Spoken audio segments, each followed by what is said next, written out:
Hi, it's July 18, 2021. I'm Todd Dunn, and today I'm aboard my 1936 wooden boat Tortuga, which is a good place to talk about wooden boats and leaking. And I'm not talking about leaking through the decks or the top sides. I'm talking about leaking below the waterline. I'm also not talking about strip planked boats, where the strips are glued together, or cold molded boats built out of thin layers of veneer that are epoxied together. What I'm talking about is a traditionally built Carvel planked boat in which there are planks screwed to frames and there are seams between the planks that have been caulked, usually with cotton, and then paid with some sort of seam compound. And so we're talking about leaking between the planks through the seams. And all wooden boats leak a little bit, and how much they leak is largely a function of a couple of things. The overall condition of the hull. Are the fastenings good? Are the planks firmly attached? And the condition of the seams. Are the seams tight together? And is the caulking in good shape to keep the water out? Now, of course, seams in a wooden boat are never perfect. They always leak a little bit. And for example, Tortuga has been in the water now for 39 days this season. And right now, the water that leaks in is pumped out by my bilge pumps. And currently they're cycling approximately 3 times a day. And they come on for about 10 seconds each time. So I have 2 1,100 gallon per hour pumps that pump water out of my bilge. And since they're pumping about 3 times a day for 10 seconds each time, that's 30 seconds a day. Now, these bilge pumps, although they're individually rated at 1,100 gallons per hour, they have to pump the water up out of the boat, and that causes them to have a lower capacity. The higher they have to pump up, the less water they can pump. So for reasons of simplifying calculations, I'm going to suggest that my 2 pumps with a nominal capacity together of 2,200 gallons per hour can pump about 1,200 gallons per hour because of the geometry from my bilge to the outlet of my bilge pumps. So 1,200 gallons per hour, and my pumps are running approximately 30 seconds a day. 30 seconds is 120th of an hour. So that means that my pumps are pumping about 10 gallons per day out of my boat, which isn't much, really. And so where does that stand in terms of wooden boats altogether? Well, Tortuga, as I said, has been in the water for 39 days. She's mostly swelled up. Things will get a little bit better. She'll swell up a little bit more and get a little bit tighter. As the planks swell, the edges press against each other, and the more they swell, the firmer they press against each other, and the less water that can leak in if the planks are in good condition. So I'm expecting that by the end of the season, after the boat's been in the water for 3.5 months or so, that she'll be pumping only about 1 to 2 times a day. So I'll probably only be pumping somewhere in the 3 to 6 gallons a day of water out of the boat. So there's not a lot of water coming into Tortuga, and by the time the planks are fully swollen for this year, there'll be even less. But does that mean that my bilges are pretty dry? No, it doesn't. Because my bilges are always wet. There's some water in there, even right after a bilge pump run, because the bilge pumps are run by a float switch, which is a switch with a float that when the water comes in, the float rises. When it gets to a certain point, it turns the pumps on. As they pump the water out, the float sinks down, and when it gets to the shutoff point, the pumps turn off. But there's always some water in the bilge. The location of your float switch relative to your pump and the geometry of your pumps and the geometry of your bilge will determine just how much water you have in the bilge. But there's always going to be some water in the bilge. That's just a fact of life with a wooden boat. You're going to have some water in the bilge. But if the pumps are running routinely, it's going to be seawater. It's going to come in and get pumped out. So it's always going to be reasonably clean. If you want to, if you have an issue with smell, you can put some borax into the water. Borax does two things. It will kill bacteria and cut down on smell, and it also will kill rot fungi.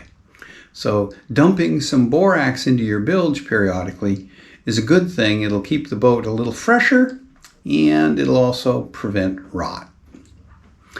So, why am I talking about this?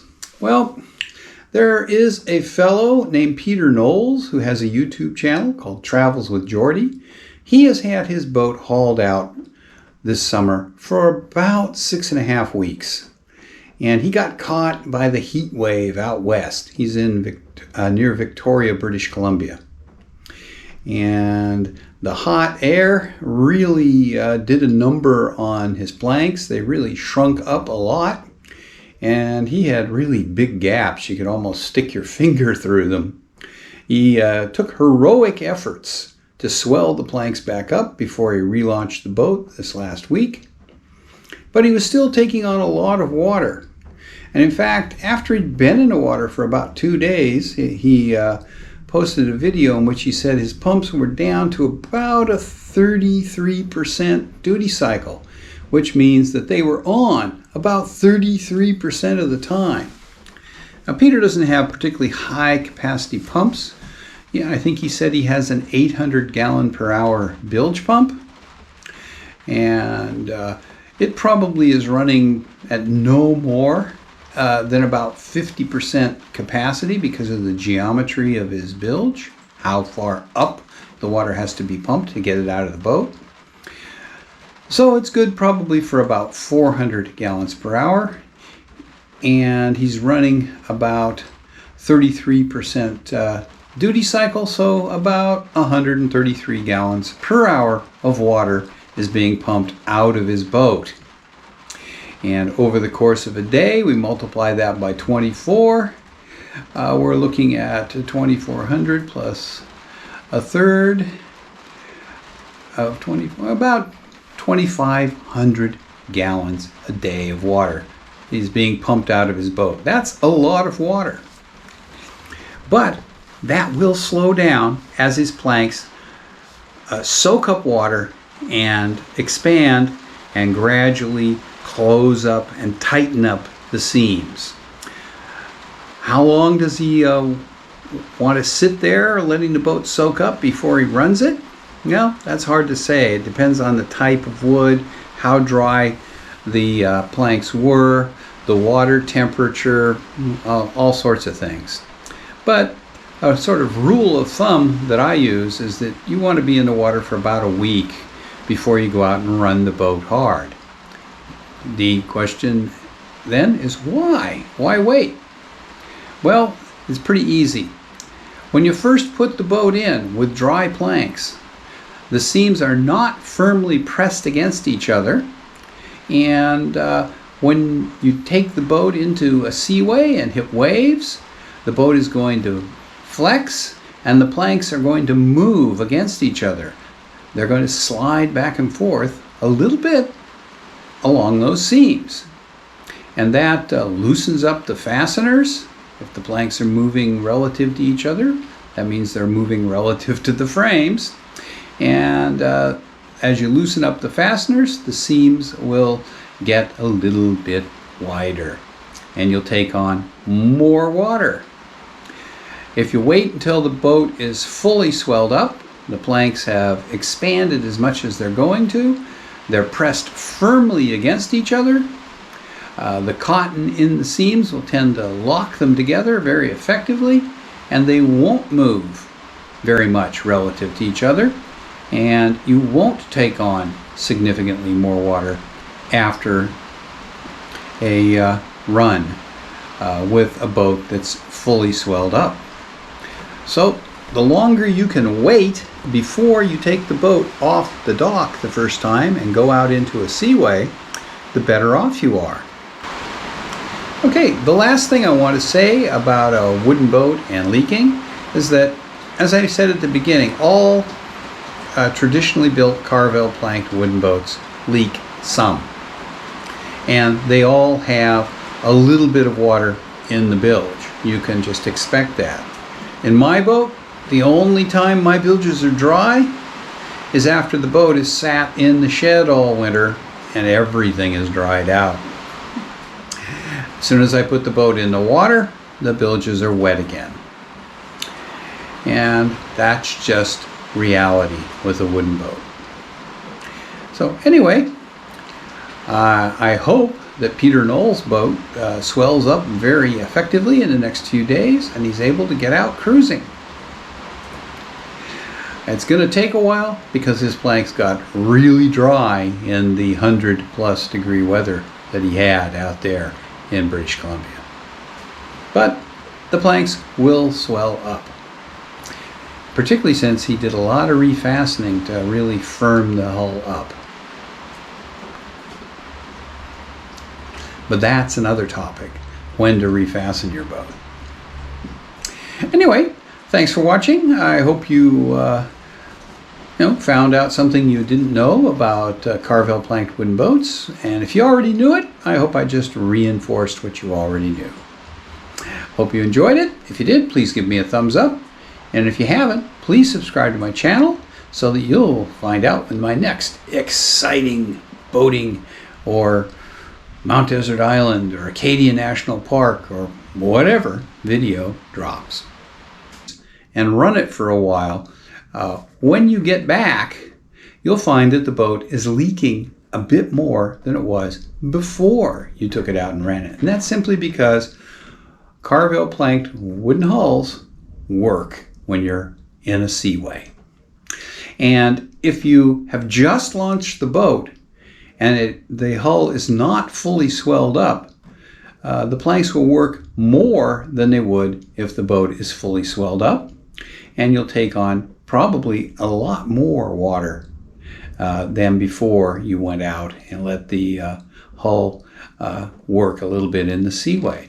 Consequently, when you launch a boat that has dried out quite a bit, it's a good idea to let it sit in the water until it swells up completely and the planks have pressed firmly against one another because of swelling, and the leak rate has dropped to a pretty low rate. Now, in the case of Tortuga, I would want it to be well under a 1% duty cycle on the pumps.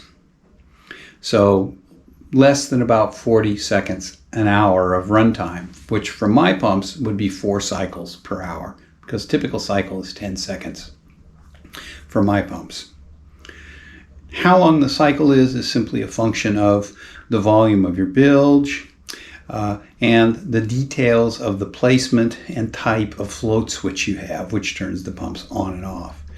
If you have a relatively small bilge and big pumps, chances are your cycle time will be short. If you have a big bilge and relatively small pumps, then when the pump comes on, it will stay on for longer. Anyway, that just says a little bit about wooden boats and leaking and what leaking means in terms of the overall condition of the hull. Now, in the case of Peter Knowles' boat, I'm sure that within a week to 10 days, his boat is going to be pretty well swelled up and he's going to be down under 1% cycle time on his pumps, and hopefully way under 1%. And that, I hope, will be all that it takes for him, and that he'll be able to head out on a cruise. So that's what I wanted to say about wooden boats and leaking.